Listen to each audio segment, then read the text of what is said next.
Let's try that with the mic on. I think I'm live right now.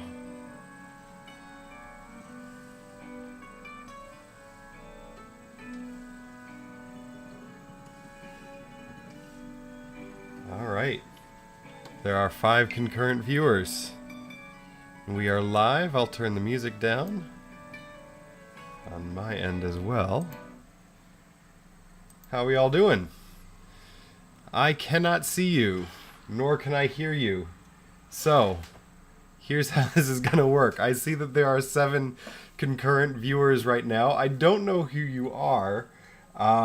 If you would, type in your name or say hi in the chat box. I'll be doing the same thing.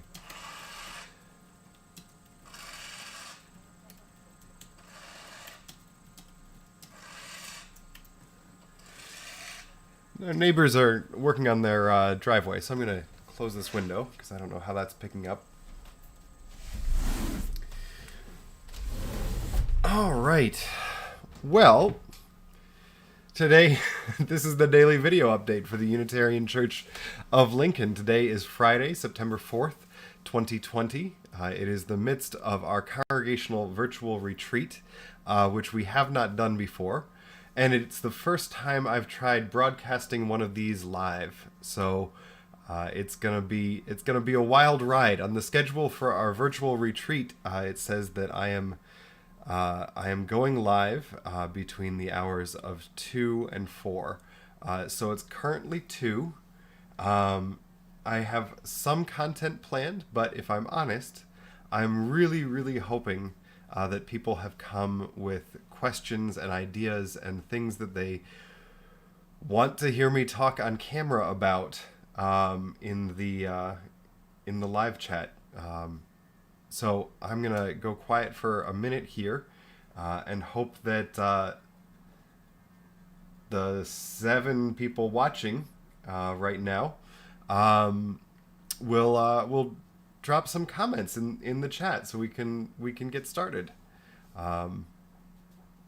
So why don't you, if you're here, the chat box is to the right of the video, just like it is on Sunday morning, and I can see it play right over here.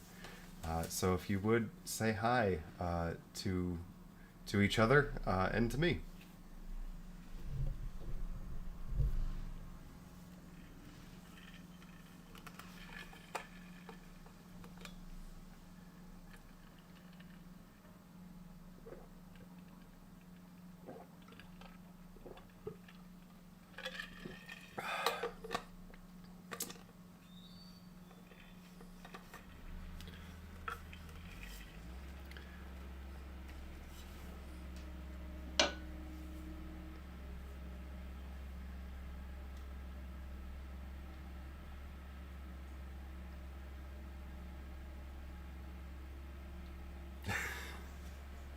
Or I'll just keep talking into the void. I can do that too. It's gonna be an interesting 2 hours. If you are watching and you're unable to comment for some reason and you're a member of the congregation, if you could send me an email or a text to let me know that there's a problem on the call, I would very much appreciate that as well. For now, though,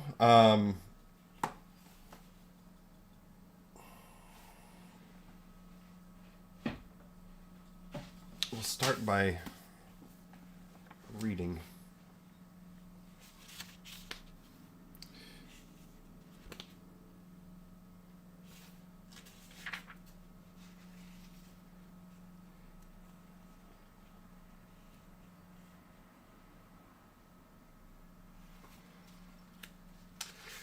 One of the things that we're doing as part of this virtual retreat tomorrow.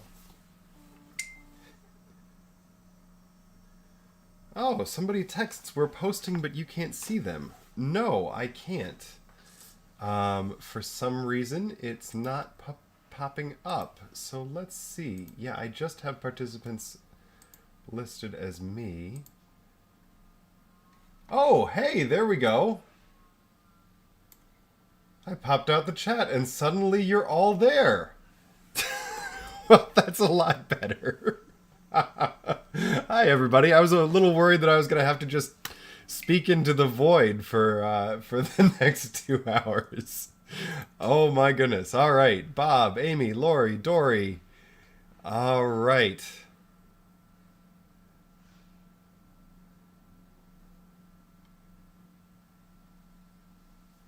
Let's see.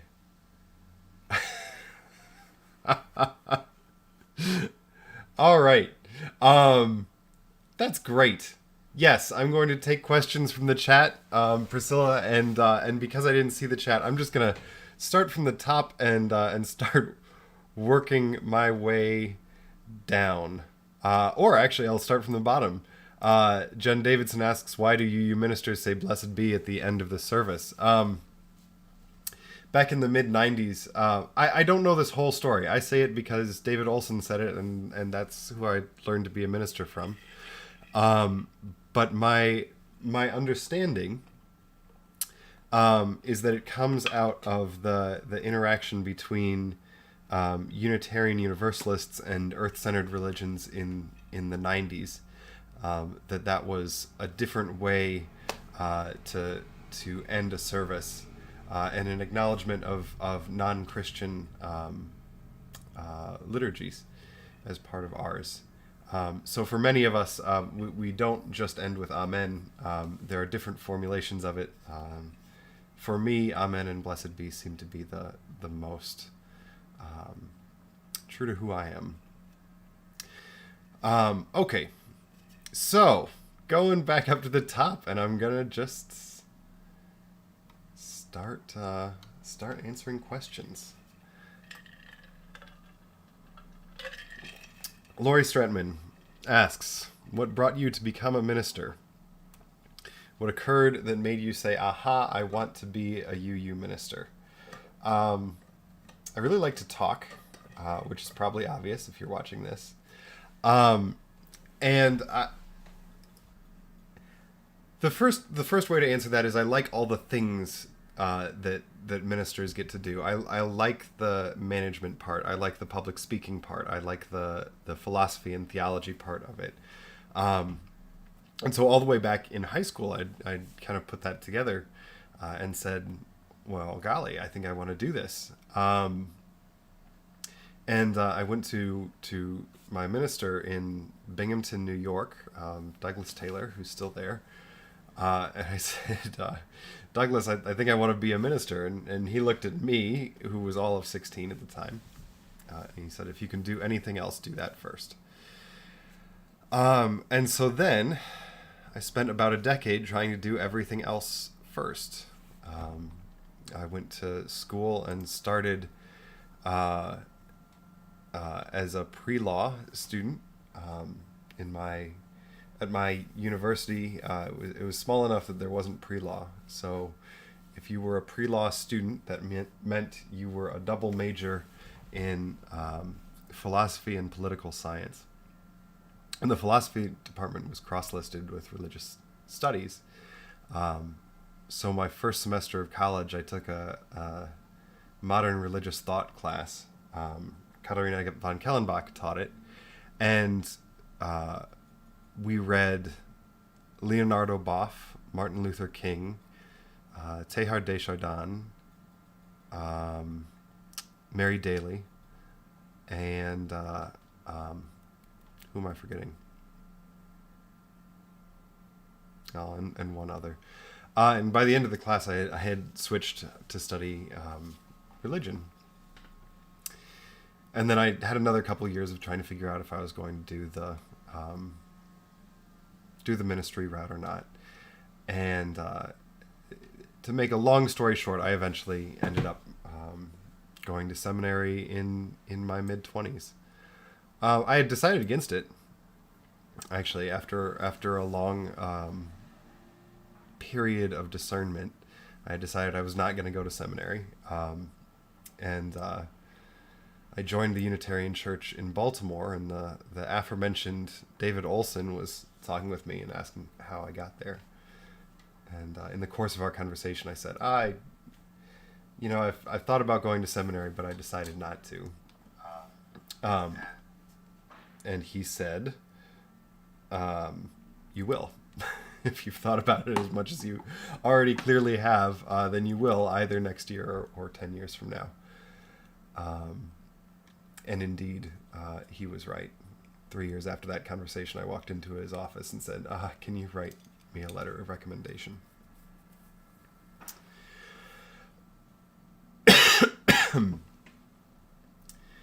All right. Amy Miller asks, your recent Facebook share of a minister's blog about panicking over reopening her church was very poignant. How goes it with the staff's soul about all the competing strands with that issue? That is the question of the moment right now. I won't try and speak for the rest of the staff, so I can only answer for myself. But I think this is probably shared among most of the clergy I know. Would say something like this, and that's this: we all, if we went into this, if we had conversations like that with David Olson, if we went through the whole ordination process and went through the call process at a church and dedicated pretty much our whole lives to this, then two things are true. We think that being in churches is really important. We think that churches are special places, and we've dedicated our professional lives to making sure that they're healthy and vital and meaningful for people. That's true. And equally true is that we are told over and over and over again in seminary and by our colleagues and by ourselves that our first priority is the safety and well-being of our congregation and our congregants. That nothing is more important than the physical safety of a congregant. That trumps any policy, that trumps any theological question, that trumps any question of whether or not we're opening. So to take it out of the pandemic, the really simple place that this happens is in the winter in Nebraska. We sometimes have to make a choice as to whether or not to keep the church open or to close it for safety reasons, right? Because while there's a lot of value in having the church open on a Sunday morning, if a congregant falls and breaks their arm on the sidewalk leading up to our church because it's icy in Nebraska in February, then we have failed as leaders of the church. So those two things are in huge conflict right now. The pandemic. This is not how any of us imagined we would be running the congregation this year. This is not what I imagined ministry to be like when I was in seminary. This is a wholly different way of doing things, and there's a loss to that in not being in our building. And at the same time, there's no choice, right? We have to keep people safe. And so I think a lot of the melancholy isn't the right word. A lot of the bittersweetness in some of the stuff that I see from my colleagues online and that I share is reflecting that tension between wanting to be in our churches, wanting to be with our people, and knowing that that if we were to do that right now, we would be falling short of our responsibility to help keep people safe. It's one of those situations where doing the right thing is not is pretty clear, but it's not a whole lot of fun for us professionally. Yeah, that's That's where we're at, Amy. And we can talk more about that later, because it's certainly the question. But let's see, what else? Barbara Pearson asks, I think I understand why we would want to address white privilege. Will the focus be internal, external, or both? I think it has to be both. If you come tomorrow, the Task Force on Dismantling White Supremacy is running a workshop tomorrow. I think it's at 2. Somebody can probably confirm that in the chat. One of the things that we're doing as part of that task force is participating in a program called Beloved Conversations. Beloved Conversations is put on by the Foz Collaborative at Meadville Lombard Seminary.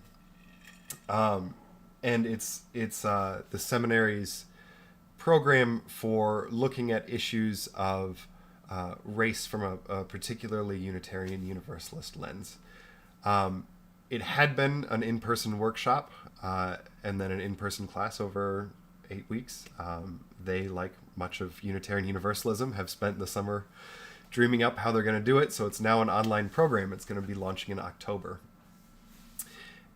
And the workshop tomorrow is going to talk a lot about what that looks like. But one piece of that intersects with Barbara's question is that the model that they use for Beloved Conversations is a 3-part model. So the first section is called Within, and it's really unpacking issues of race and for those of us who are white, privilege internally, right? How have I interacted with the issue of race over my life? What is my sort of root understanding of it, and what is the work that I need to do internally before engaging elsewhere? That's part 1. And then part 2 is Among, and that's really looking at within the church itself, or the institutions that we're a part of. How do those institutions reflect privilege, and how might we change that?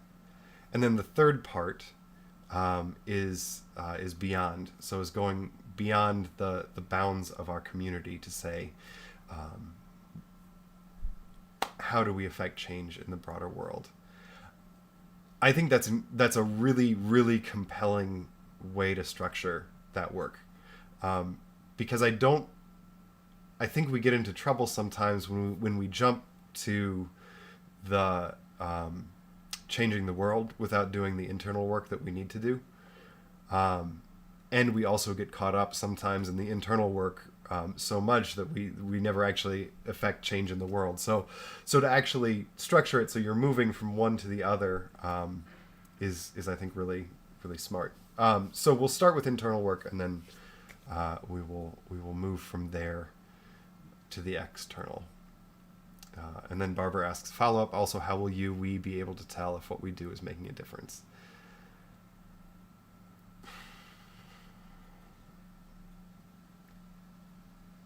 Ultimately, that's a question of faith, how we make a difference. I think for me, I see difference in relationship.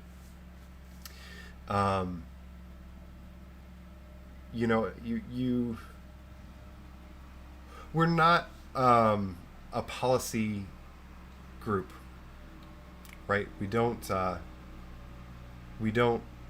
affect change through policy and then measure housing outcomes in Lincoln. We're a church. So I think what our outcomes are, if things work well, they are measured in authentic relationship, both with each other, that's the among part, with ourselves, being authentic about what our relationship to this stuff is, and with other institutions in the community. How are we actually partnering and serving with them instead of sort of about them? But that's a tricky question. All right. Music Equals Life asks, will there be a young adult-led worship service this year? I certainly hope so. We will we'll find out. My assumption is yes, and I know the young adults are having a dinner service. I think tonight, and then maybe we'll do a young adult led worship service this year. I would love to do it. I'm happy to work with anybody. I'm going to take a second and just scroll through the chat here to see what I've missed.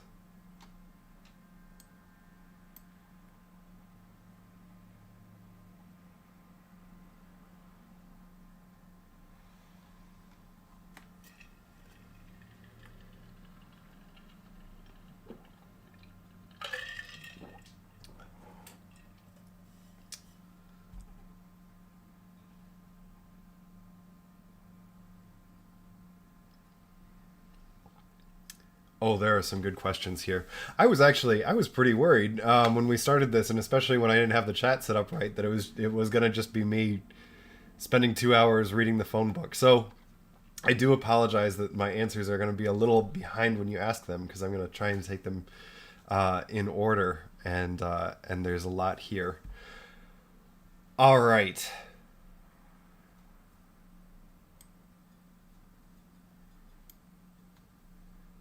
How have you been enjoying the weather? Last spring you said Lincoln only had a few good weeks of spring, and otherwise it's either summer or winter.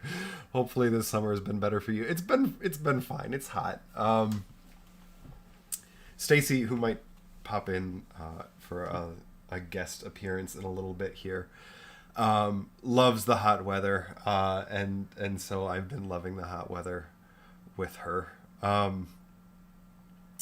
I did at the start of, well, before the pandemic started, in January, I had decided that this was the year I was going to start running. And so through March, I had been, running on treadmills at the Y. And then the pandemic happened, and that turned out to be a bad idea. So then you have to run outside. And so my bullheadedness has had me out running in the summer in Lincoln. And I think because of that, the rest of the experience of the outdoors in Lincoln has not felt as hot this year. Because of the way work happens, I usually work out at about 3 o'clock in the afternoon, which is warm. I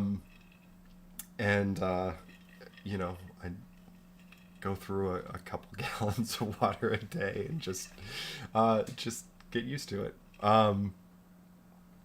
It's beautiful today. As soon as they're done working on the driveway across the way, I'm going to open this window back up because it's beautiful. This is the couple of weeks where it's really nice.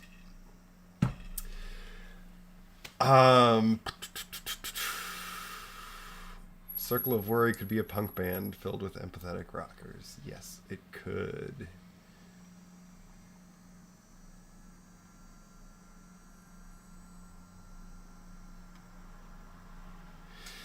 We've had many young couples who come to our church looking for a place to give their children religious education. What would you say to a young couple in that situation looking at our church? I'd say that that's actually how most, I don't know if most, but at least a plurality of Unitarian Universalists end up joining congregations. They come from different places, and they want to raise their kids in a faith and come to Unitarian Universalist churches in order to do education. I think one distinction that I always want to make about religious education is that there's this misconception often, and it comes about for good reasons, but it's certainly there, that what we do in Unitarian Universalism is educate kids on all religions, and in fact educate everybody on all religions, and that's not actually quite it. That's a component of what we do, but really what we're doing is faith formation. If we're doing it well, we're grounding and deepening people in Unitarian Universalism. And so for parents of young kids who want their kids to have sort of a firm sense of morality and what's right and wrong, and a way of thinking about life, then absolutely, yes, this is I think this is the best system of ethics and morals and spirituality in the world. Obviously, that's who I am. But what we're not, and we should be honest that we're not, is a world religions social studies class, because that's not our role. Our role is that of a religious institution. So, I would tell them come. I would tell them I'm raising my daughter here, and we have lots of young families and a robust religious education program, and we would love for them to come and be involved. And when they asked what we do in religious education, I would say we do faith formation, and that's the core of both what we do in the religious education program, but also what we do in sermons, in small groups. All of church is faith formation. Okay, next question is, I'm pretty sure that's Jason Slaughter's face. I can't tell. Nebraska Man 34 asks, with the new normal, how has this affected your creativity to engage the congregation? It's pretty wild. So we're all televangelists now. That's probably the most obvious. I'm going to turn my camera around so you can see this. This is not actually what I imagined church to look like a long time ago.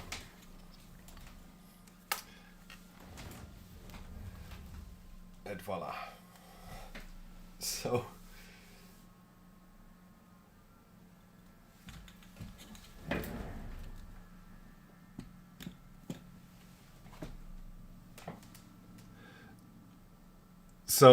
in one sense, this time of new normal, or whatever we call it, has affected my creativity in that it takes a lot different form now. I spend a lot more time looking at computer screens and doing video editing and sound editing, and getting to know how microphones work, and what kind of camera streams best, and how to run a YouTube live stream.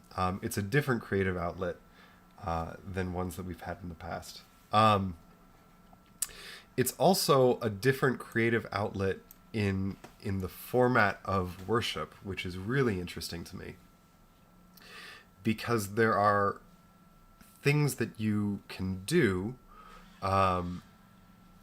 through a video format that you can't do in a live format. And there are things that you do live that just don't work on video. You know, that you can have the best preacher in the world, and just talking for 25 minutes into a camera is going to bore everyone to tears. I say that as I'm on minute 29 of talking into the camera, and I actually see people come in and out over here. So it forces us, as we think about worship planning, to format things differently, to do smaller pieces. The sermon on Sunday is in 3 parts. Instead of one 20-minute long sermon, it's about 3 5-minute pieces interspersed throughout the service. And that's a much different form of writing.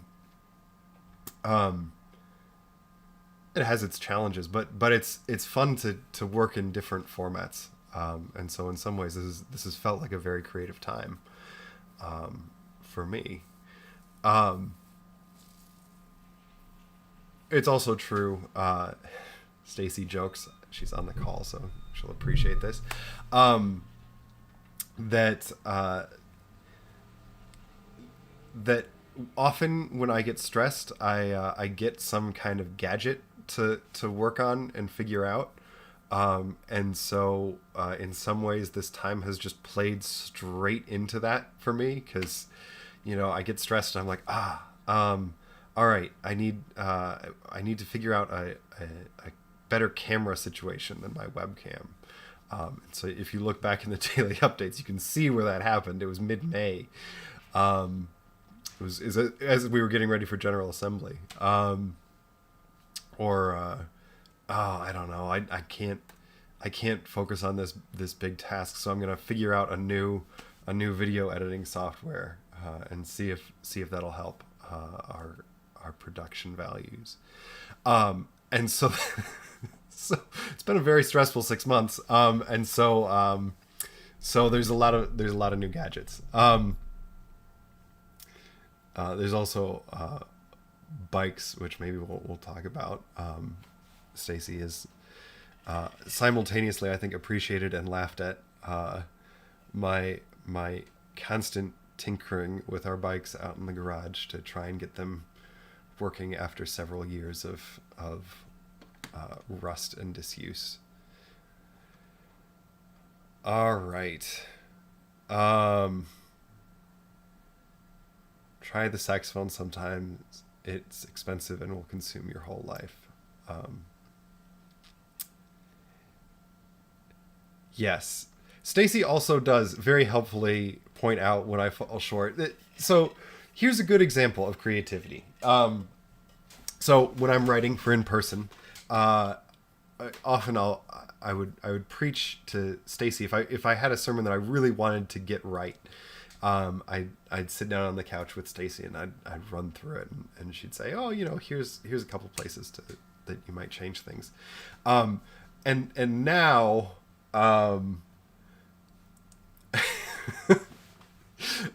now I've shown her things online and said, this is where I want to get us. And then since she works right next door, right over there,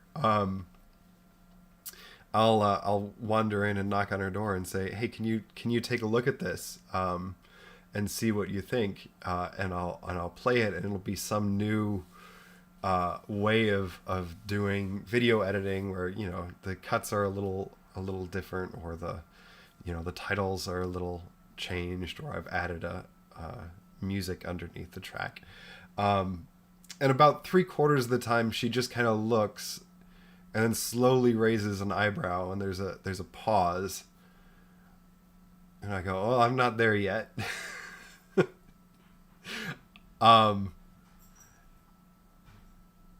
And I just heard her door open, so she's probably actually coming to tell me how that's true or not true. Yeah. But it's good to get feedback. And then, every once in a while I hear from her that something worked really well, and that's joyful. Well, maybe she's not. All right. My phone is dinging. But it is not the church. There's a bit of a delay. There's a bit of a delay. Well, just... Hi, everybody. I heard you were talking about me. I was definitely talking about you. Should I have dressed up for the occasion? I'm sorry. I was just getting off of work. Yep. Some great questions coming in, though. Oh, hey, kiddo. Oh, Teddy Magoo has decided to walk into chords. Yep. So, yeah. No, it's really fun to... Okay, it's fun, occasionally exasperating to watch Oscar be creative during this time, and the different Amazon packages that come in that are inevitably some sort of tech. But he's always trying to up the ante, which is, I'll roll my eyes and say it's good enough, and then when I see after like 20 trials and I see the outcome, and then there really is a noticeable difference between where he started and where he finished. So I think he's trying to use this opportunity to grow a little bit and really do the best that we can for everybody. You know, this is a really hard time, and so how to make worship better, a little more engaging, a little more watchable, because I know that I have a ton of Zoom fatigue. I sometimes cannot watch another YouTube video. So, you know, it's a challenge to keep it dynamic, and that's something that he continues to work on. But I'm a little biased, so who knows. And what have you thought of the weather this summer in Lincoln? I love it. Oh my God, it's like we're not even in August anymore. We're in September, and I finally feel like the chill in my bones has been warm, or has been like resolved. And then I went to go take Teddy for a walk this morning, and it was 52 degrees, and that made me want to cry. So winter is coming, y'all. Yes, it is. I know that there's a bit of a lag. I don't know if there's anything that anyone wants me to answer, but you're really the star of the show. Well, let's see. We'll give it a second to see if there are any questions for Stacy. You can actually see right here what's live. Yeah. It's about 4 seconds behind. Yep. So we'll see if there's any questions for Stacy. And in the meantime, let's see. Hey, Teddy, do you want to come up and say hi to everybody? Hi, Teddy Magoo. You're 35 pounds now. Oh. Hi. So, yep. There's our dog. She's still currently on tranquilizers because the vet didn't want her to run too much. The energy that she has despite being on tranquilizers is terrifying. So we look forward to getting her back to the dog parks next week. All right. Lori Stratman asks, what's it like being a ministerial spouse? What's your greatest joy and challenge? Thank you, Lori. I probably should have saw that one coming. You know, I think I'll start with where we were when we were in candidating week. Is that I am a ministerial spouse, and I take that very seriously, but there's also an interesting dynamic that I am not actually a member. I would not call myself Unitarian Universalist. I was raised Jewish, and I still feel culturally Jewish. And I think one of the things that's so important and actually incredibly special to me is that there has not been an expectation that I be anything that I'm not. So I was not required to convert, even though I was married to a minister. Oscar has never felt like, or has never made it so that I felt like I was required to come. I knew when we were dating that this is not a career, it's a calling, and so I have committed to participating in church life in ways that make sense to me. If he's preaching, I'm there almost every Sunday.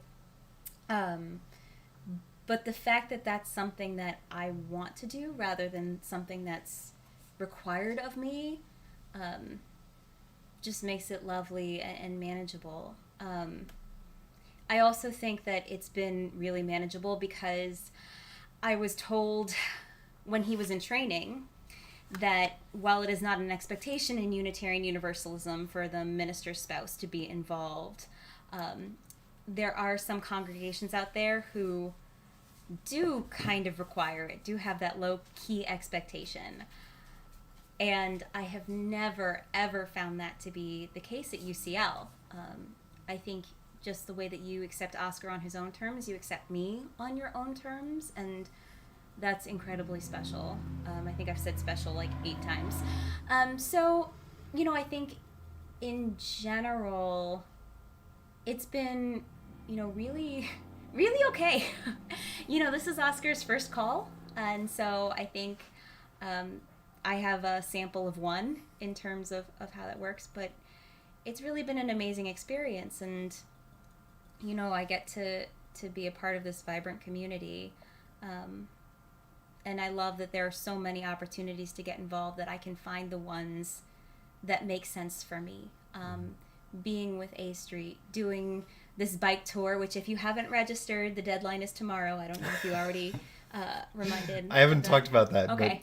But, so Stacy was actually the impetus for the bike tour. Yeah. Oh, we've already talked about that on camera. Yeah. And Right, we've already done that. Yeah. To high critical praise. So, yeah. So anyway, I think that's a long-winded answer to your question, but really, it's been great, and I think a lot of that comes down to Oscar, and a lot of it comes down to you all, because I'm sure it could be a lot harder, and it hasn't been. Yeah. It's an interesting thing, having family in ministry, because there's a lot for ministers about boundaries and how we interact with the congregation, and we choose to do that, and it can sometimes feel like an imposition, because our spouses and our kids didn't necessarily choose that, and so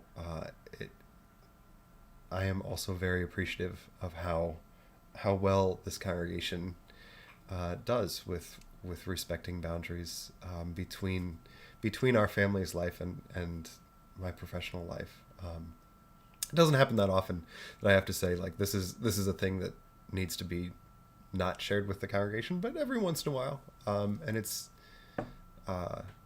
never been an issue here, which is really lovely. All right. I'm trying to think, because I'm gonna head out and go bike riding soon. Oscar got me into that. So let's see if there's anything that's. Karen Hafer asks, I, like others, have done more baking during this pandemic, especially during zucchini season. Have you and Stacy tried any new recipes you were willing to share? So, this isn't a recipe that I made, but there was a 2-week period where our neighbors, I think, had a tomato crop that got away from them this year. Yeah.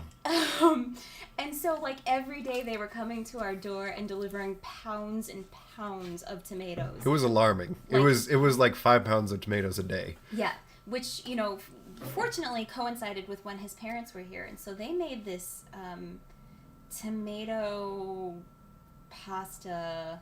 I'll get it from them. I'm not going to be articulate because I didn't cook it, but I know that it was heavenly, and the only reason they could do it is because there were so many fresh tomatoes.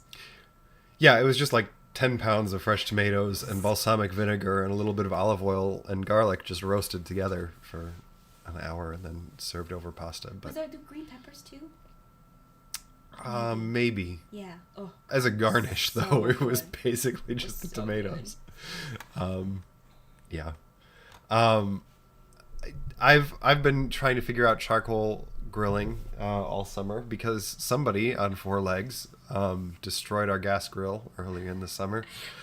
I feel like, bits on the ground of the patio, and I look, and then I look up into the gas grill, and the line is just severed. And she was 2 months old at that point, maybe 3. Yeah. So charcoal grills have fewer moving parts, so that's been a fun thing. I'm gonna go back to these questions, and Okay. I think you wanted to. Yeah. All right. Well, it was nice to see you all virtually. Keep the questions coming because I'm gonna look at this. I think it's recorded to the YouTube channel too, right? So this is forever and ever. Watch what you say because this will live on. I can always edit it. We can always go back and edit in post. Yeah. Well, don't let them off easy. All Love right. you. Love you too. Enjoy your ride. Thanks. All right.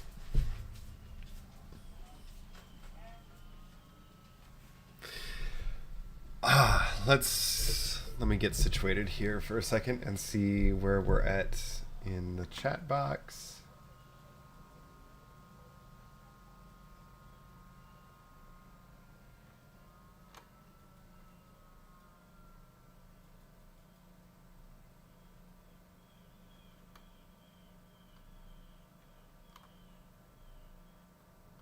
Okay.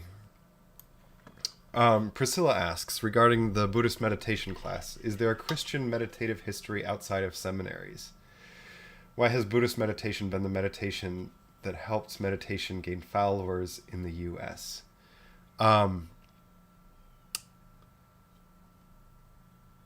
That's a great question. That's a really great question. Let me see how I want to answer that. So the answer is yes. There's a long and deep tradition of meditation in. There's a whole Christian meditative tradition that's deeply beautiful and moving.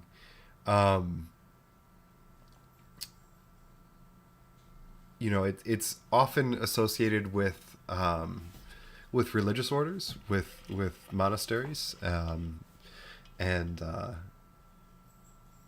convents, and it's not always called meditation. I think that's probably the other thing. So something like praying the hours or praying the rosary, saying sort of repetitive prayers over and over again as a way to quiet the mind and focus, that is fundamentally a meditative tradition. Meditatio is a Latin word that comes out of the church.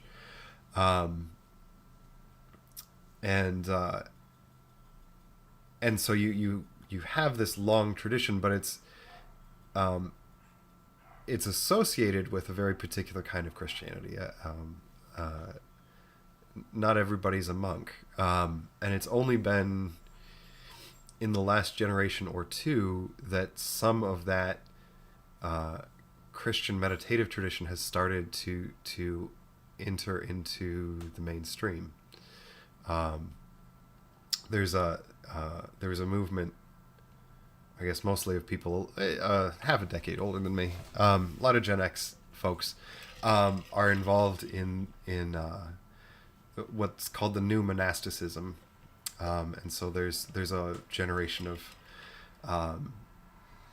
Christian mystics and contemplatives that have sort of reclaimed that history of meditation within that tradition. So that's the first part of that question. The second question is, why has Buddhist meditation been the meditation that helped meditation gain followers in the U.S.? I think because it's accessible. I mean, Buddhist meditation does not come with the same kind of theological baggage that something like Lectio Divina or praying the Rosary does.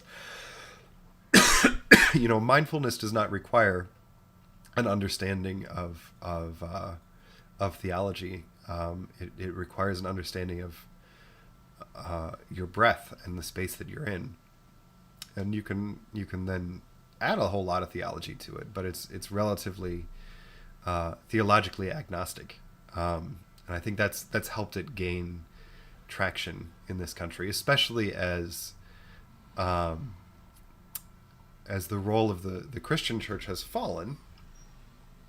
The role of practices like mindfulness have grown, because there's still a hunger to do some of that deeper work and spiritual practice, but without some of the baggage that goes along with the church. Ultimately, I think it's a little unfortunate that those two things have gotten sort of wrapped around each other in competitive ways. Because if you look at one of the first sort of great proponents of Buddhist meditation in the United States was Thomas Merton, who was a Catholic monk. He was a Trappist, and he wrote an autobiography called The Seven-Story Mountain, which is fantastic. And he hung out with Thich Nhat Hanh and a whole lot of practitioners of meditation, and he really wrote a lot in a very short amount of time about the connections between what he would have called, and we wouldn't do this now, but what he would have called Eastern traditions and the Christian contemplative tradition. Anyway, you should go read Thomas Merton if you haven't ever and you're interested in the Christian contemplative tradition, go read The Seven-Story Mountain. That's it's really superb. All right. Nebraska Man 34 says, "Are you happier now that baseball is back?" There's a baseball right here. Yes, and the last time I talked about baseball, I was very happy because the Orioles were 12-9, and they were on top of the American League, and they're now, I think, 14-19. They're really pretty bad. So that's grim. Someday the Orioles will be good, and that will be lovely, but it's definitely not this year. Yeah. Let's see. What else?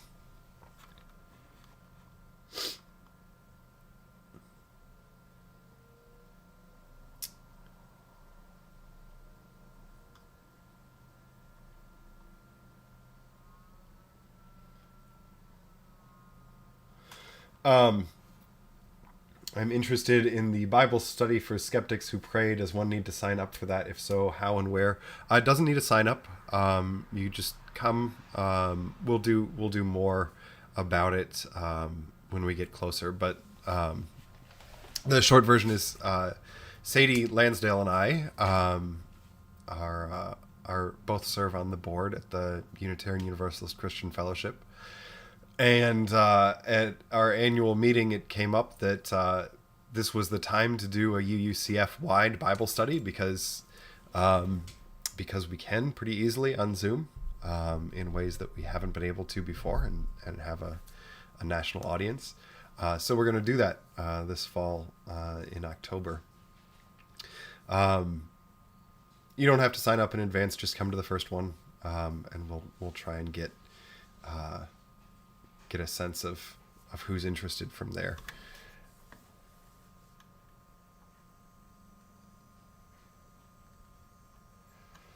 Let's see. Shelley Fowler says, "Speaking of this being Oscar's first call, how long do you hope to stay?" So that's a fun one, Shelley. That's the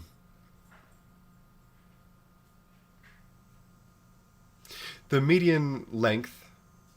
Or not the median, the mean length of ministries in the Unitarian Universalist Association is 6 years. But this is the statistician in me. It's what's called a bimodal distribution. So if you graph it out, you have a big hump right around 3 years, and then it levels off, and a big hump up over 10 years. And the reason for that is that ministries usually either end in the first 3 years, or they're fundamentally healthy and pretty stable in the long term. This is the beginning of my 4th year. And I am really, really, really happy in Lincoln. This is a professionally fulfilling place. The congregation is an exciting place to work.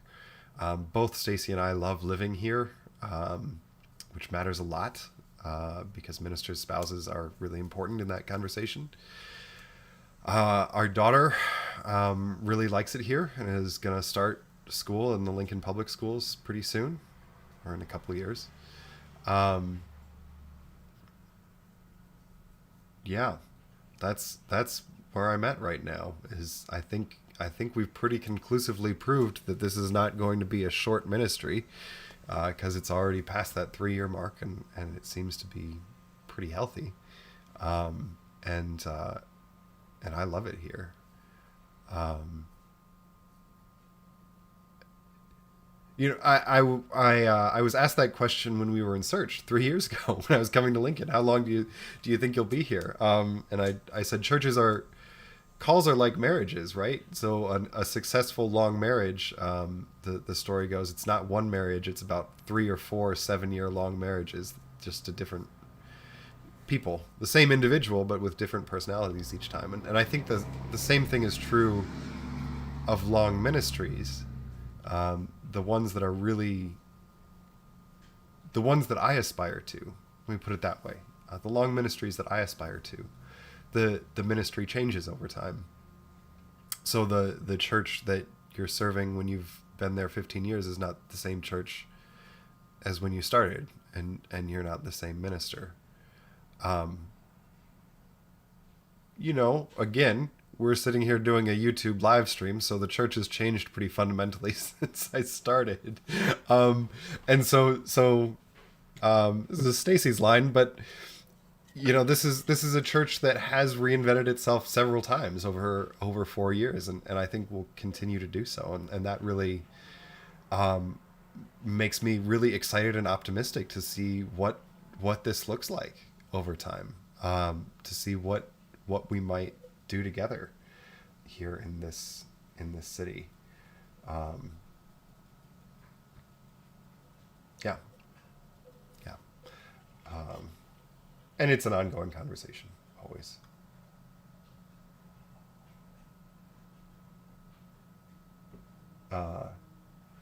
Yes, the Bible study is open to anyone. We set it up intentionally so that it would be open to anyone in the U.S. And it should be clear that Bible study is actually under the auspices of the Unitarian Universalist Christian Fellowship, not the Unitarian Church of Lincoln.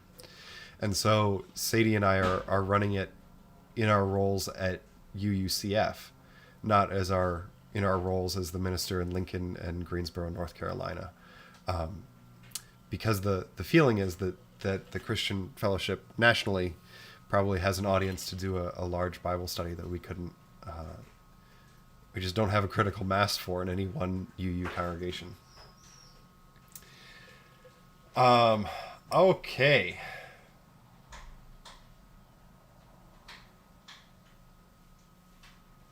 Sorry, I'm trying to catch up with questions. What happened to Teddy? Teddy got fixed. That's the short answer. And they also she had a growth under her eye that they took off at the same time. So she's got a gash on her face that's been healing up as well.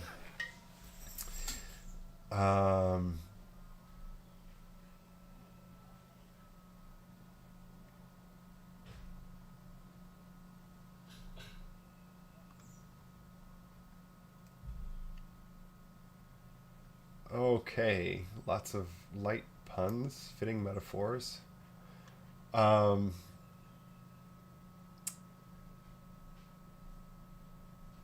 Amy Miller.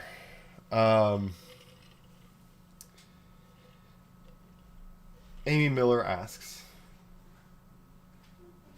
For the first few months, I tried so hard to be upbeat and positive as much as possible. Then read an article about toxic positivity. It's a burden to deny when we're sad. How are you balancing keeping our spirits up, but not making yourself overstretched for your own sad?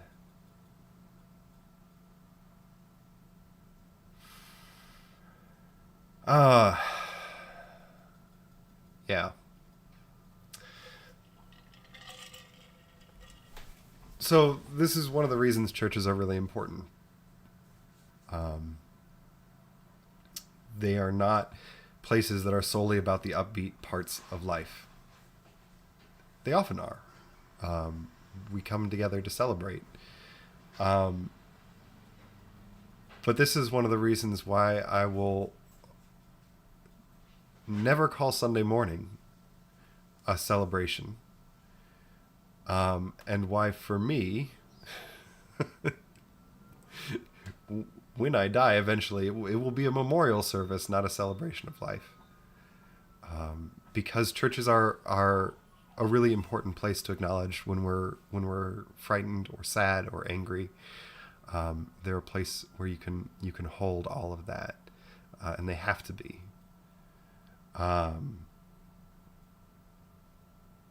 Now, for myself, I'm not a member of the Unitarian Church of Lincoln. One of the reasons for that I learned in seminary is that in order to be fully emotionally available and present and able to hold the needs of a congregation, you cannot also be trying to meet your own emotional needs in that relationship, right? So there's a level where in worship or in one-on-one or in conversations at the church, where I'll acknowledge that I am also frightened and sad and anxious and angry these days. But at one level of remove. Now, that doesn't mean that I'm not processing that. I think that's an important thing. I don't need to process it with the congregation. I don't need to process it on this call. But you should know that doesn't mean I'm not processing it. I as well as just about every minister I know, go see a therapist. I meet with colleagues, and critically, I'm still a member at the congregation in Baltimore, which means that when I need to be at a church, when I need to be ministered to, there's a place for me to go. Perversely, that's actually easier right now, given social distancing, because I can pop into their worship pretty easily in a way that I couldn't a year ago. But that's a really important piece for me. The other way I balance keeping my spirits up is just I process stress a lot through sweat. So I've spent more time in the last 6 months working out than I have in the last 3 years put together. And part of it's that I have more time because I'm not commuting, and part of it's because I'm relatively anxious, and part of it's that I want to be as healthy as I can be as physically healthy as I can be in this moment. But that's also a thing that really grounds me. Like I can be really anxious, or I can be biking or running or lifting as hard as I can, but I can't do those things at the same time. And so it's a nice way to stop being anxious for a little while and just focus on what's the next literal step, and then the one after that.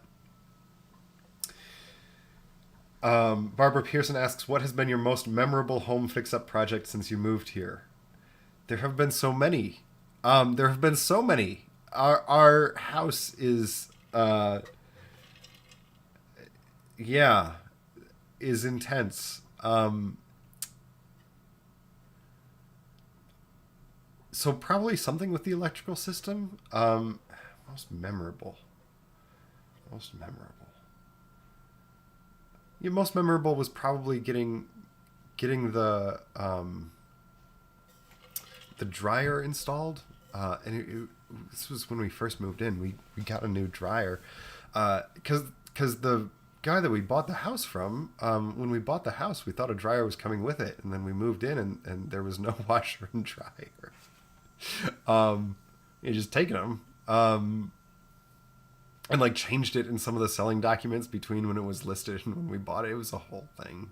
So anyway, we had to get a washer and dryer, and it took like 3 attempts before we finally I finally got the previous owner on the phone, and he explained to me that he was an electrician, and so he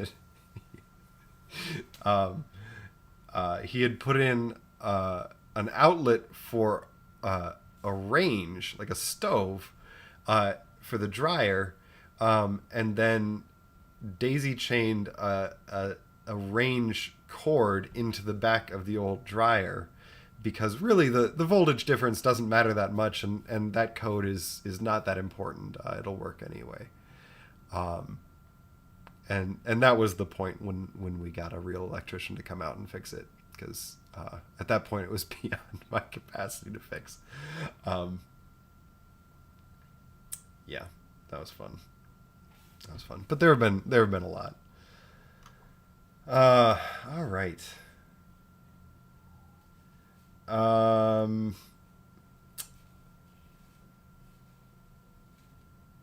Is there a place in Nebraska that's on the top of your list to visit? And yes, this is Jason. Um, so I have we have a picture hanging downstairs of Toadstool Park Monument that we actually got from a congregant who took the picture. Bob Egan took the picture, and it's beautiful, and I would love to go out there, and I haven't been yet. The other thing that we'll do eventually is I grew up in Michigan, so I grew up canoeing everywhere, and I've heard that there is good canoeing in Nebraska, but I haven't actually gotten out on any of the rivers here yet. We haven't done a whole lot of travel this summer, and last summer Ailish was 18 months old, and that's just a little young for a canoe. So, Priscilla Handy asks, I thought when members/friends died, Unitarians held celebrations of life.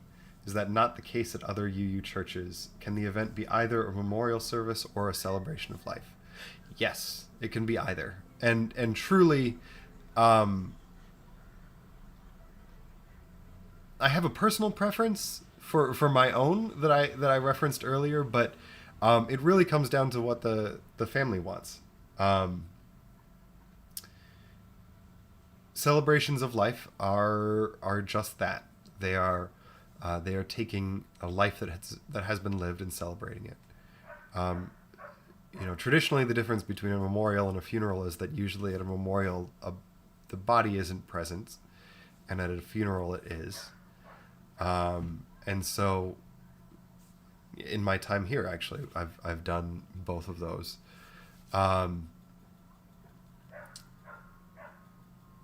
So each of those things feels a little bit different in the moment. And when I'm meeting with families after a loved one's died, we talk a little bit about what we want the service to feel like, and if it's a celebration of life or a memorial or a funeral.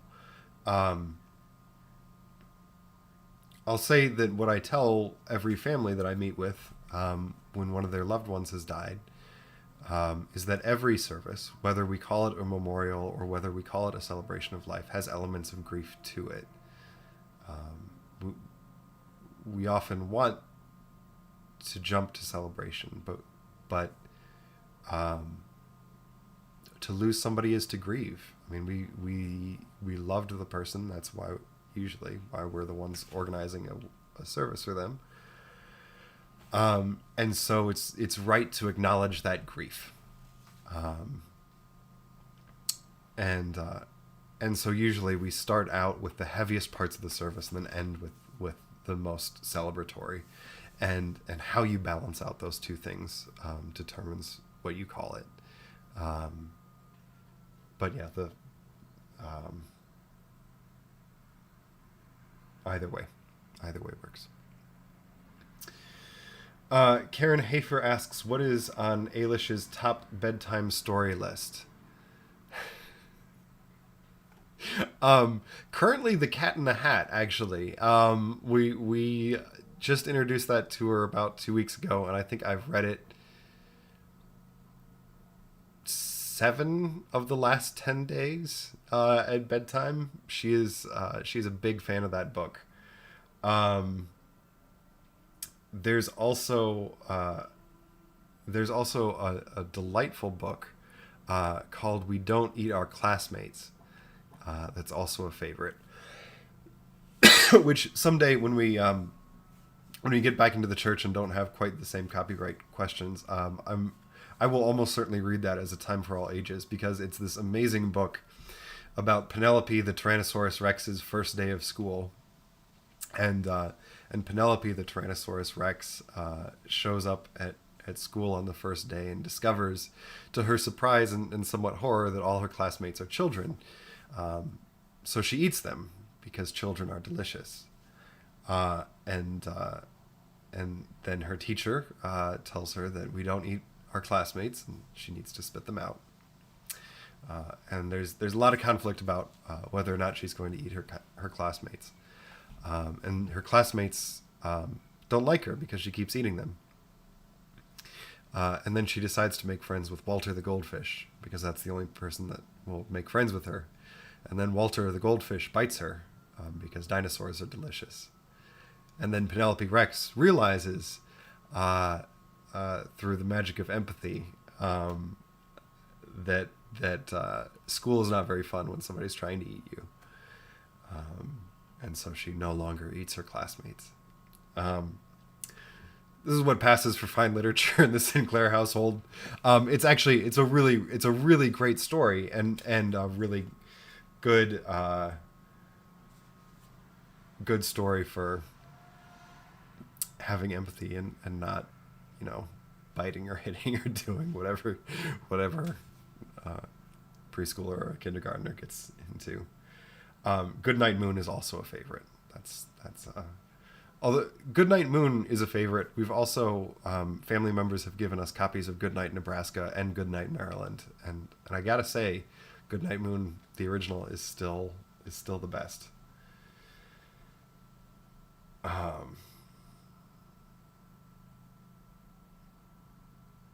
Lori Stratman asks, "What's the strangest thing you've ever done?" And I'm actually going to take a pass on answering that because I'm answering it to the congregation and I'm answering it in a video that's going to be posted online forever.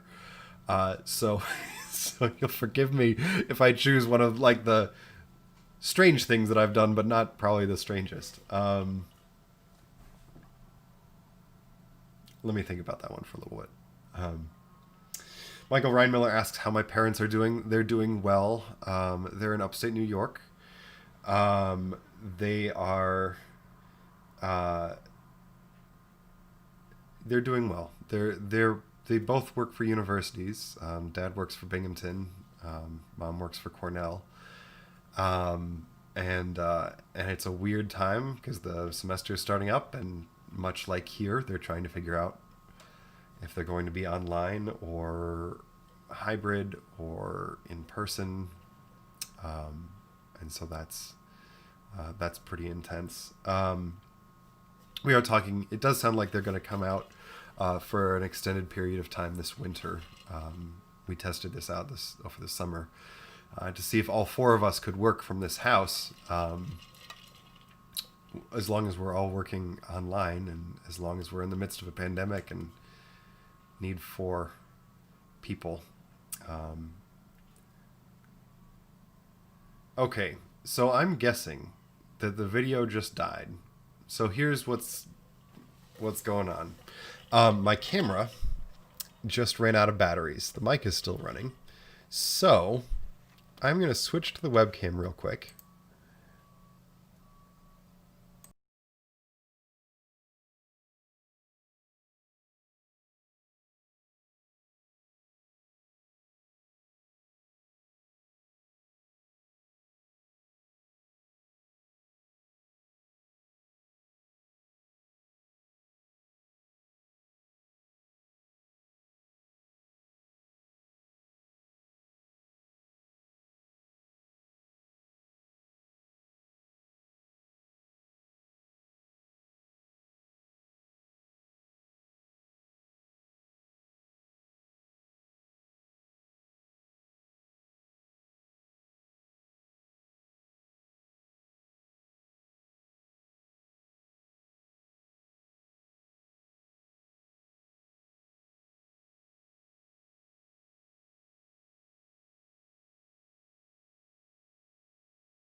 Because I turned off my mic. Sorry, everybody. And now I'll turn that off. All right, we should be up and running again now. I turned off the wrong things as I did that. But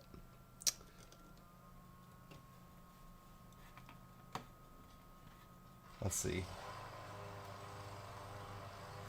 Let me know if you can hear me. I think that should have done it. New batteries. All right, that did it. Great. Strangest thing I've ever done, probably being a minister in the midst of a global pandemic as a church goes online.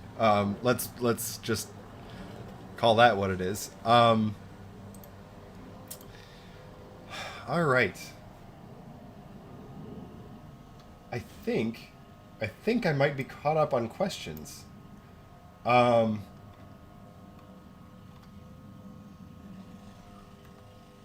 Hallelujah. So I did say I'd be doing this until 4. So if you've got more questions, I'm happy to answer them. In the meantime, I will say, if you haven't already put your name in the chat, one of the things that's happening during this virtual retreat is that we are hosting a raffle. And for every event that you attend, you get an entry into the raffle. And so if you haven't already made your name apparent in the chat box, then do so now so we can get that submission.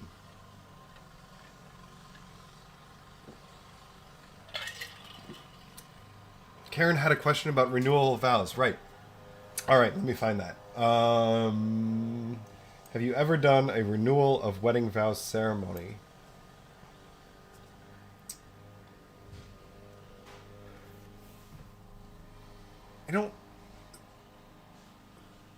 I think I did. If I did, it's only been one.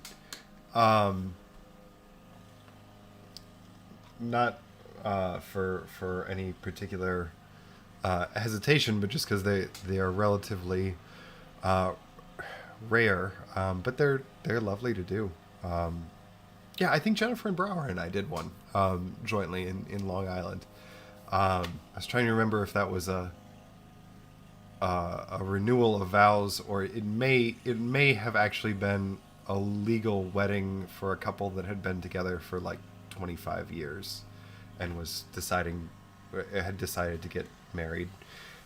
So it was renewal like, but I think they may have already been married.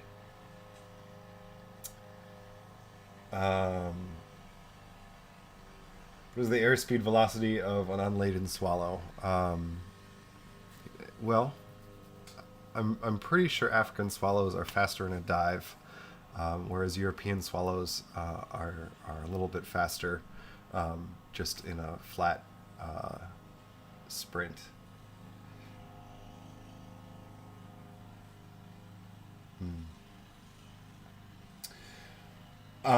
Mary Kay asks, is there a ceremony for retiring people entering the crone or sage of life?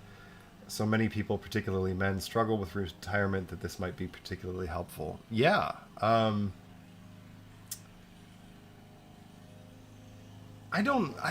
There are rituals out there. The one that I know that the Unitarian Church of Lincoln does is specifically for folks who identify as women. I don't know that there's a particularly male-gendered ritual or even a non-gendered ritual yet. But this is the great thing about Unitarian Universalism. The fact that there isn't a ritual for something just means that it's there to be written. I don't know. That's a really good question. It's actually come up in the last 6 months in my professional circles,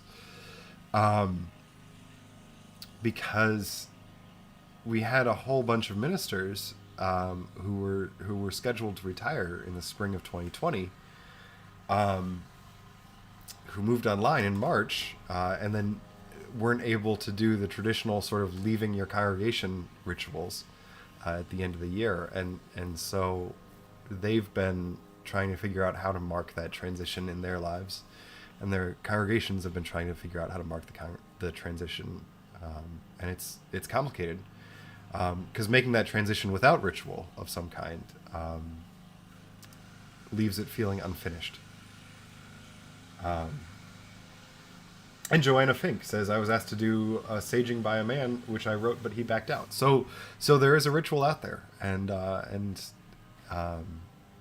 there's a need for it. There's a need for it.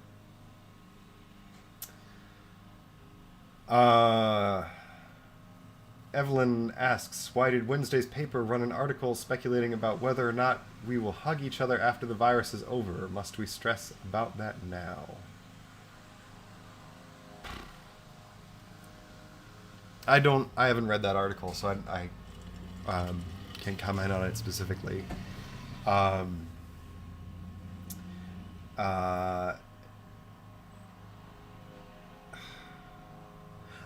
think one of the things that I'm thinking about a lot these days is that it's likely that the pandemic won't be over. It's not going to be a binary, we're in pandemic time and now we're not in pandemic time. And I'll tell you the reason that's become important to me is I had Hodgkin's lymphoma when I was in my 20s. And so I have an immune condition where I don't produce antibodies particularly well. And so I have weekly infusions of antibodies that are from donated blood. And so I was talking to my immunologist a couple months ago, and we were talking about the pandemic. I think this was in like late June. And I asked her, what if there's a vaccine, should I bother to get it? Because in fact, the diagnostic test for the condition that I have is getting the pneumonia vaccine and then getting tested 2 weeks later to see if you've produced antibodies for the pneumonia vaccine. And indeed, I did not. And her answer was, well, for you, getting a vaccine, it won't hurt, so you should probably do it. But you and folks with your condition should not depend on a vaccine to produce immunity. The technical term is that my immune system will likely not mount a robust response to a vaccine. What that means is that for me, I will be very dependent on the people around me having gotten vaccine. And eventually, for enough people having gotten the vaccine and produced antibodies, for that to be in the donated blood that is the infusion that I do every week. So instead of it being, we're in pandemic, and then we're not, it's going to be a more gradual step out of this. And I'm not the only person that's like that. And so,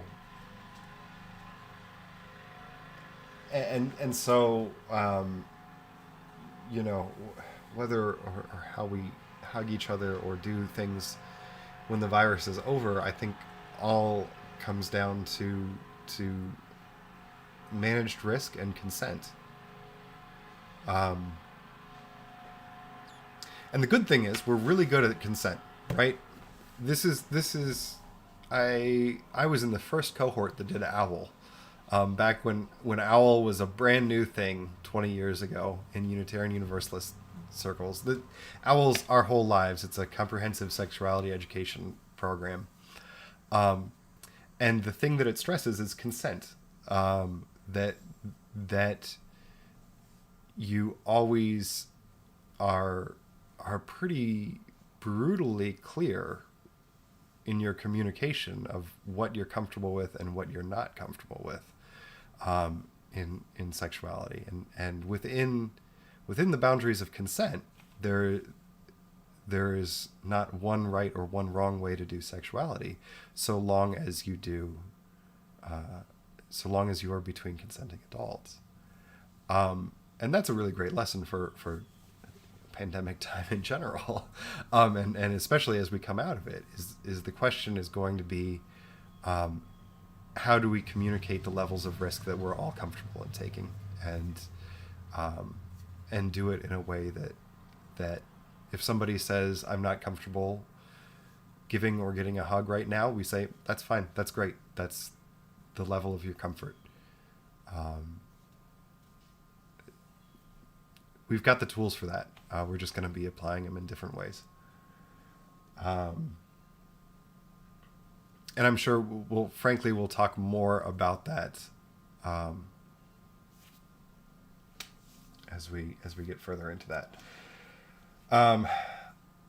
Wendy Hesterman asks, what in-church activity do you miss the most and why? Entry for the raffle. I love Sunday morning. I love the energy of leading worship in a room with people. I have embraced gadgetry, and I've gotten to a point where I'm pretty comfortable preaching into a camera. We've even got a teleprompter system now. That's a fun new gadget. But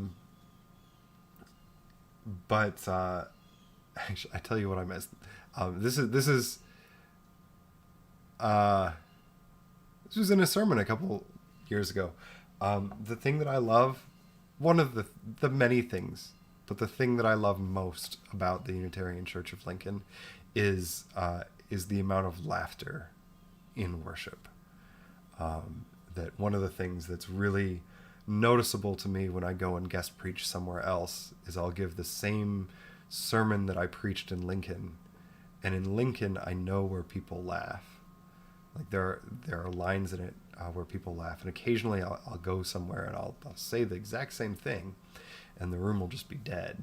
It'll just be a couple hundred pious Unitarians just looking up out of the pews. And that's hard. Anytime you speak or perform or preach in front of people, you feed off of that direct feedback. And so I really miss that. I really miss that because my camera doesn't laugh at me. Maybe it does in its tiny little electric brain, but I can't hear it. And that's tough because there's enough of my preaching voice that's pretty tied up in humor that without that feedback, it's a lot harder to. Yeah. A dad joke Sunday. We should do that and probably when we're in person, because I don't actually think I can just tell 20 dad jokes into a camera without hearing anybody either laugh or groan. I think, that would be tough. That would be tough. Barbara Pearson asks, if you were a scout, do you suppose you'd try and earn a merit badge for electronics digital technology? Maybe. I was a scout very briefly, and then I wasn't. So I don't know. I don't know. I'm going to ask your indulgence for just a second because I got a message on my phone that I actually do need to check. So I will be back in just one moment. I am caught up on questions though, so if you type some more questions, I will get to them in about 30 seconds here.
Okay.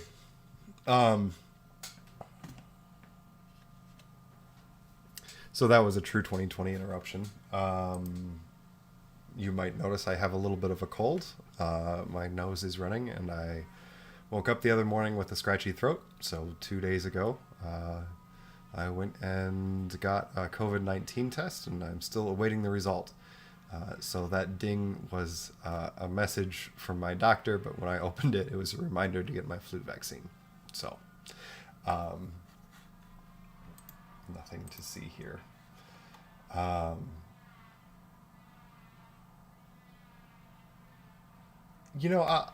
say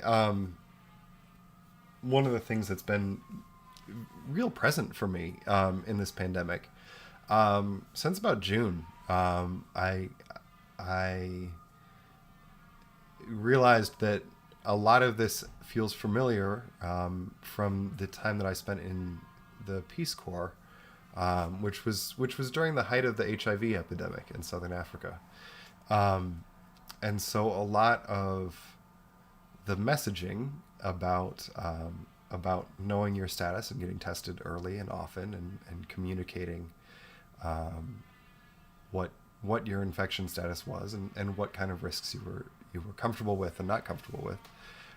There's a lot of lessons from that time and place that we might use now. Which is another way of saying, if you have a cold, go get a test, because Test Nebraska does them pretty straightforwardly, and no harm can come from having more information about what your status is at any particular time.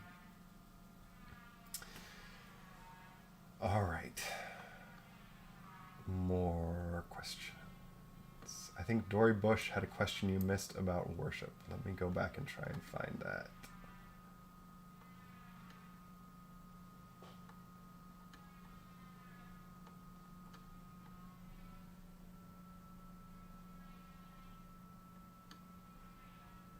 Okay, interesting. I actually don't see that. So Dory, if you did ask a question that I did not answer, if you could retype it, or if somebody could retype it, I will. Oh, there we go. When we talk about worship, what/who are we worshiping? How much time do we have left? 28 minutes. So worship is fundamental to what we do. That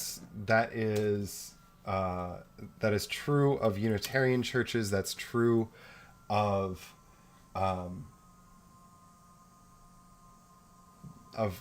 churches. The etymology of worship is worthyship, right? It's to give attention and worth to something. And so in modern English, worship gets connected to putting something above, to veneration.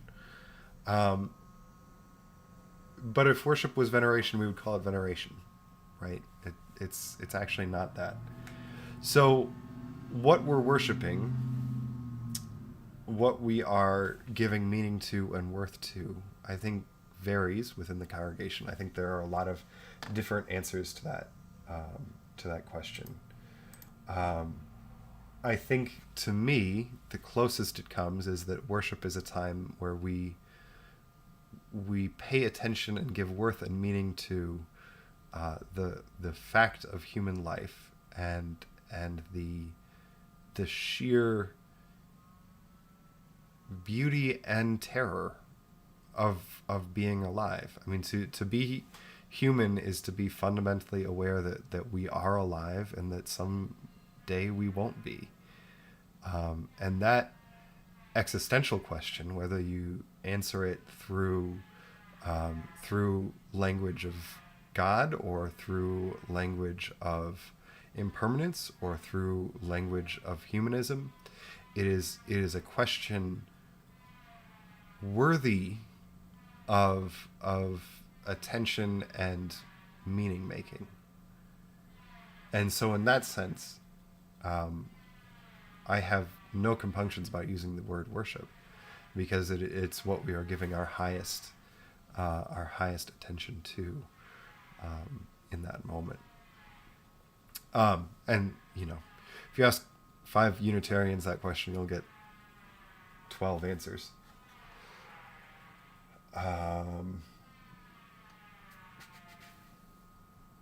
What's your favorite dad joke? I'll think about that one for a little bit. How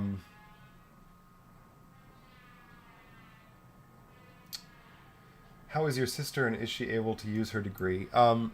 Galen's fine. She's out in Washington. She works for the state in Olympia. She actually works for I can't remember the state agency that's the equivalent of the EPA for the state of Washington. Apparently Jay Inslee called her boss the other day, because Jay Inslee's happy place is talking about environmental protection. She's doing well. For a while, they had pulled her off of what she was doing to come do statistics for the coronavirus response out there, but she's mostly back to her main job now.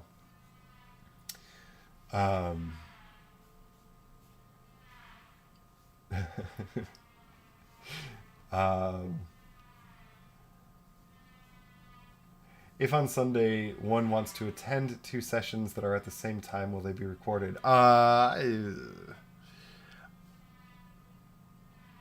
think we are recording some of them.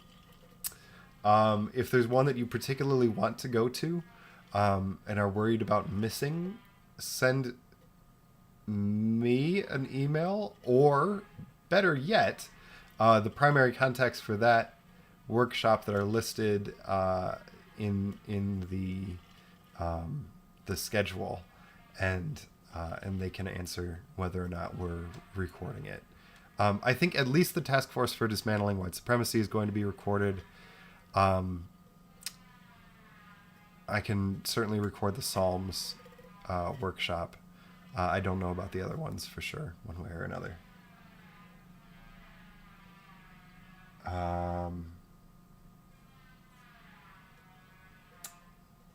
Michael Ryan-Miller says the mayor just upped the dial on COVID for Lancaster.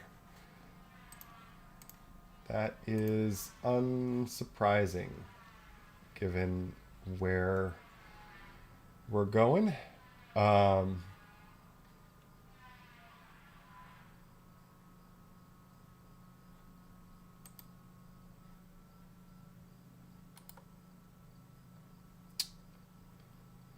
Let's see.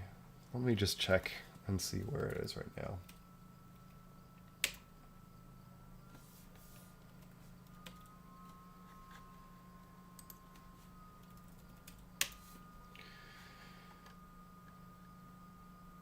Well, okay. So the COVID-19 dial is now in mid-orange.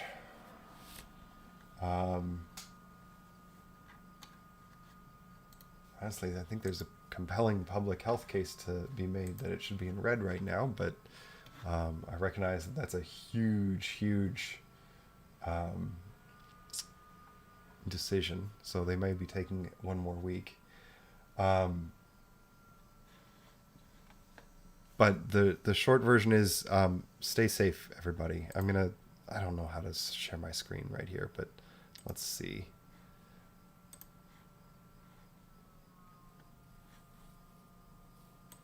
Yeah, let's see. That worked. This is where we're at right now. This is what I'm looking at. I spend a lot of time looking at this chart every day. You can see right here is where they put the mask mandate in place, and then we saw a sharp drop off. And right here is where classes came back in session, and we're seeing this rise. That's I'm gonna swear on a live stream. That's a no shit increase. That's a big deal. Yep.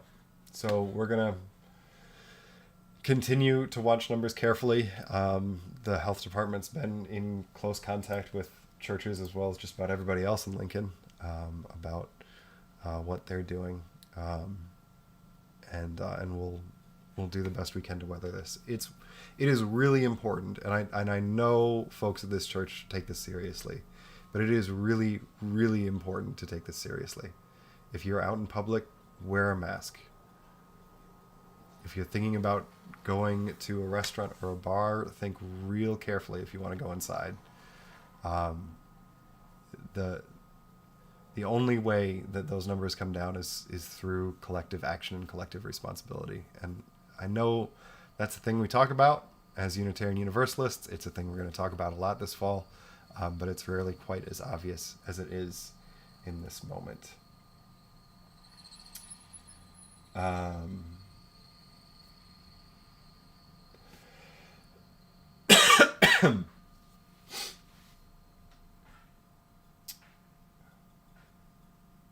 As language of love and white supremacy, I wanted to attend both. So if white supremacy is going to be recorded, I'm good. Yes, I'm pretty sure that one's going to be recorded.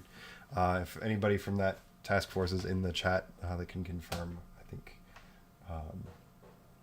we can do that. Joanna asks, "Are you gardening during these times?" I wish. No. Maybe that makes us bad Unitarian Universalists in this house, but it's all we can do to keep up with the 2.5-year-old and the puppy this summer. Also, I I put in, I took out a bunch of stuff this summer. So there was an earlier question about what the most memorable home improvement project was, and I just skipped over the yard entirely. So the previous owner of this house spent every waking moment that he wasn't working, it seems, out tending to the yard. When we moved in, it was meticulously landscaped, with bed upon bed upon bed of immaculately maintained, carefully trimmed native plants. And we moved here from the South Bronx, where our yard was a 2-foot by 4-foot fire escape. So to say, and we were having a baby, so we were not equipped for the yard that we moved into. And it got a little wild the first 2 years. So the last 2 summers, we've been slowly pulling back the yard and taking a whole lot of stuff out so we can get to the point where we can maintain it well, and then eventually put in a garden. I am of the pretty strong opinion that I don't. If I'm spending a whole lot of time gardening, it needs to be giving me food in return. Like I don't at this point in my life have either the energy or the inclination to do a whole lot of ornamental gardening, but I still have enough Peace Corps volunteer in me that I'm a little guilty that I don't have a vegetable garden. So that'll happen probably next summer. We just had to get it out. Shelley Fowler asks, "Do we have plans for any more classes with Kimberly?" Eventually, absolutely, yes. Yep. Kimberly Debus is our affiliate community minister. We'll figure out what the next steps are with her and what she's doing, but I'm sure we'll continue doing stuff with that.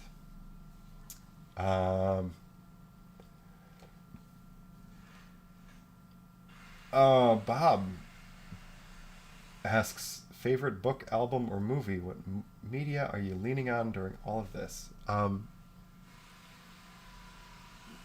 My media consumption tends to be either like super highbrow or really, really lowbrow. So Josh Ritter released a new album this summer. That's been very exciting. Anybody that's spent any time at Thursday night knows that's exciting for me. I have also been listening a lot to this album by Johan Johansson, Orphe. which is a musical setting of the Orpheus myth. It's I don't know if you'd call it classical. It's if you like Philip Glass, there's a good chance you would like this. But it's been in my head quite a bit. So that's the highbrow stuff, and then lowbrow. American Ninja Warrior just restarted, so that's really exciting. That's a thing that we can watch as a family, and Ailish is just nutty enough that she sees these very fit young people jumping off of towers and swinging from things and things. That's what I want to do with my life. Can I post a link? Yes. Give me just a second to see if I can pull that up. Here's what I can definitely do. It is...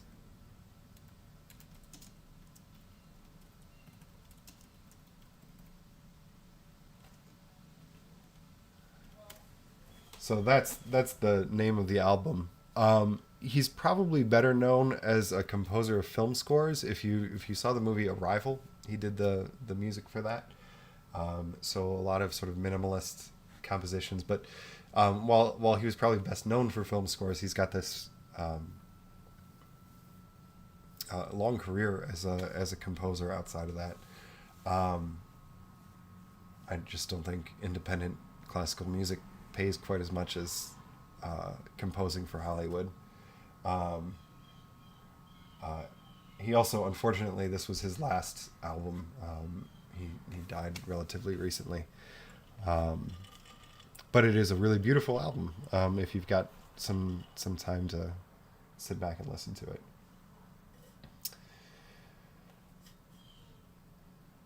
All right.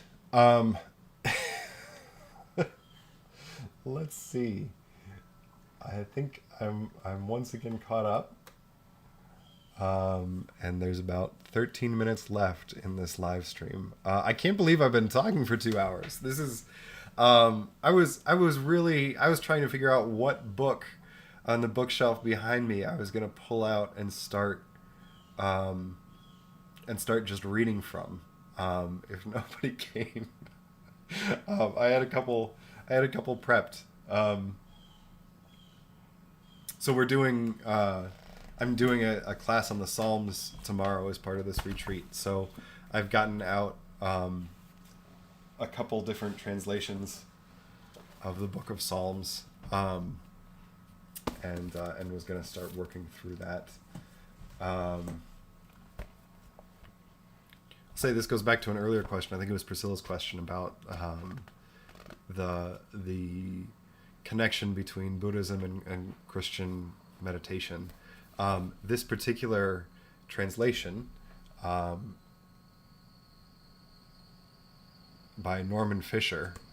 Norm Fisher is a Buddhist monk and practitioner who spent some time at Thomas Merton's Abbey in Kentucky, and came away wanting to write a translation of the Book of Psalms, informed by his own Buddhist theology and practice. So it's called Opening to You, Zen-inspired translations of the Psalms by Norman Fisher, and it's really, really superb, because you see where the meditative parts of both traditions cross over with each other.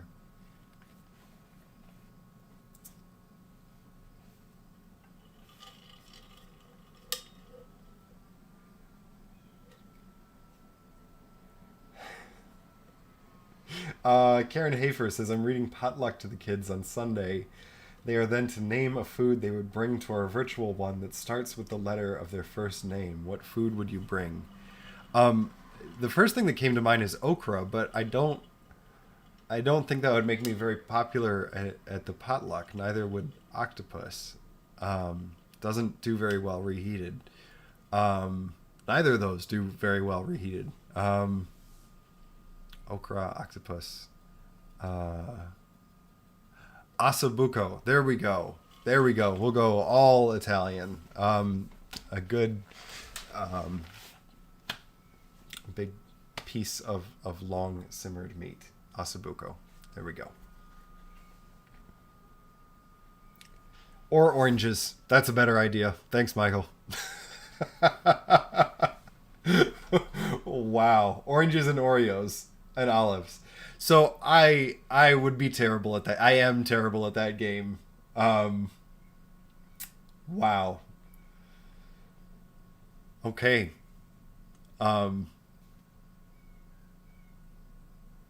Yep. Everybody in the chat box is now just straight up showing me up. Like, here are all the foods that you could bring that would not there would not be okra and octopus. Ooh, I'm gonna have to work on that for Ailish. Ailish would bring apples.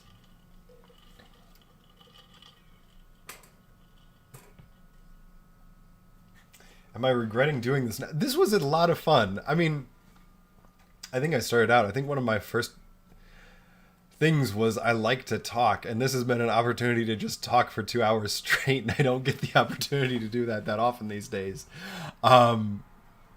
It's good. It's good. And I've definitely enjoyed the questions. Yeah. I should say we have 19 concurrent viewers right now. We peaked at about 1250 with 24 viewers. We've had 60 viewers in total over the course of 2 hours. The average watch time has been 37 minutes and 40 seconds, which is pretty cool. This is certainly the longest video that we've put up on YouTube as the Unitarian Church of Lincoln.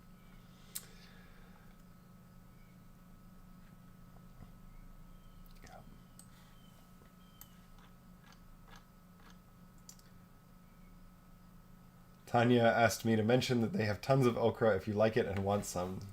She's somehow not able to comment. I don't like okra. I don't know why that came into my head. It's not... I've had good okra like once or twice, and I've never been able to figure out how to cook it well. And Stacy definitely is not a fan, so it's not been a thing normally on our menu. Ailish, alligator pears. Weren't alligator pears avocados?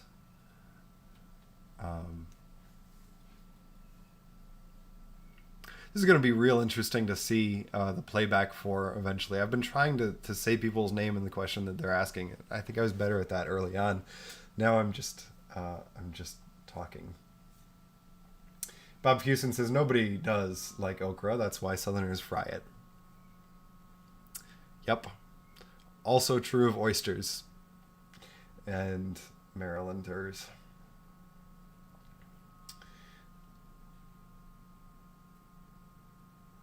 Well, thanks everybody for being a part of this.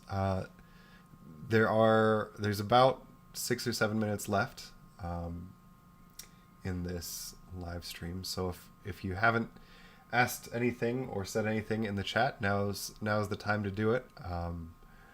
Otherwise, I'll start drawing things to a close.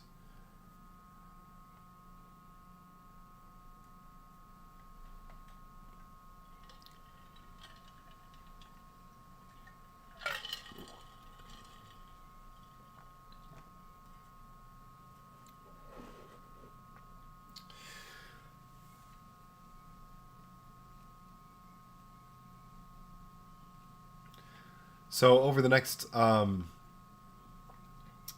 couple days, we're going to continue on. What's my best loved poem? That's such a good question. So right now, I really want to say Psalm 88 because I've been deep into that today as I'm planning the class for tomorrow, and I think.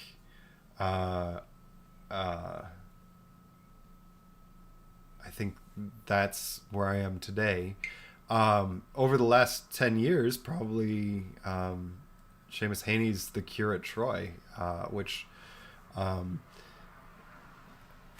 is now political because Joe Biden used it as the cornerstone of his acceptance speech. So now whenever anybody hears the line, "When hope and history rhyme," they're going to remember that speech instead of the poem that it's from. But that's been a touchstone for me for a very long time.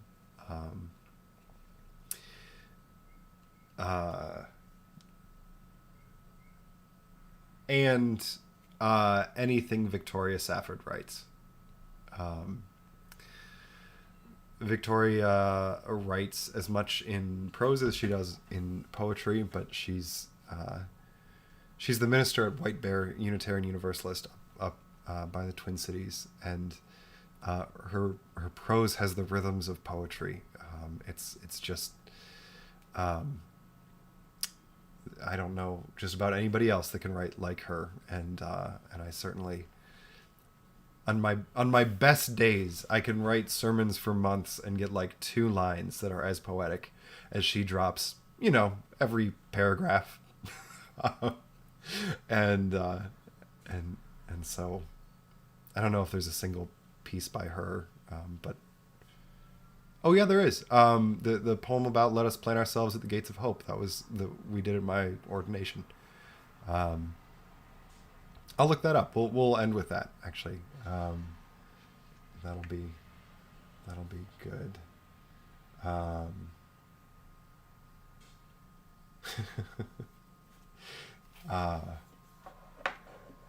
All right. Let me look that up real quick.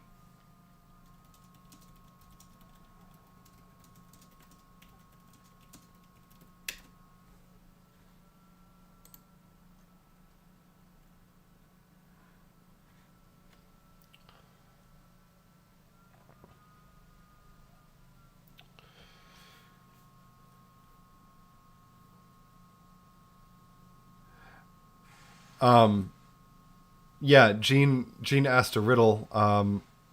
I disappear when you say my name. What am I? I assume that I am silence. All